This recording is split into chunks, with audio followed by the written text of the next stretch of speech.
За сайн байцгаана уу? Нааг Бачралын цаавга гэдэг. Би Улс аймгийн хувьд зам төрж ирсэн. Одоо Ачтнуур Дэвлийн Арал байгалийн зөвлөлт газрын Улаан цагсгийн байгаль хамгаалагчаар ажилладаг. Би байгаль хамгаалагчаар 3 дахь жилдээ ажиллаж байна.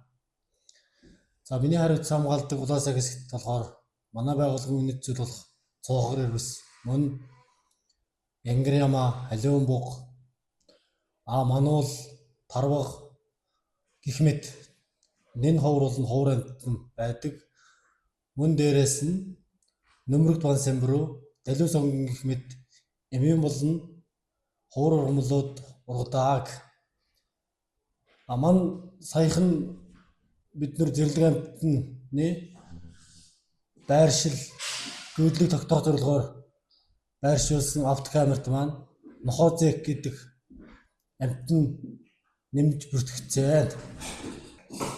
За энэ удаагийн хуралдаанд оролцох шалтгаан нь болохоор тухайн хуралдаанд шалгарч ирсэн мэргэжилтэн байгаль хамгаалагчдын байгаль орчин ан амьтанд хэрхэн ажиглах, судалгаа дээр хэрхэн ажиллах талаар арга барилаас нь суралцах, үн өөрийн ажилдаа хэрэглэгддэг арга барилаа бусдад хуваалцах, багаар ажиллах ур чадвараа дэвшлүүлэх, мөн дэлхийн байгаль хамгаалах замын болон бусад байгууллагаас бид нар төгссөн дрон, автокамерыг бүрэн эзэмших, мөн хяналт шалгалт дээр явж явах үедээ дарсан амьтны бичлэг болон зургийг эвлүүлэх программыг бүрэн ашиглаж олон нийтэд таниулах.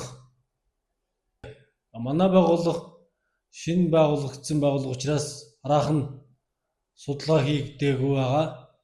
Энэ талаар бусад байгаль хамгаалагч болон мэргэжилтэнгүүдээс ажил дээрээ хэрхэн судалгаа хийдэг, заавал тэр байгууллага олон хүн хамрахгүйгээр хүүхэн өөрөө хэрхэн судалгаа хийдэг талаараа мэдээллийг олж авах зорилготой.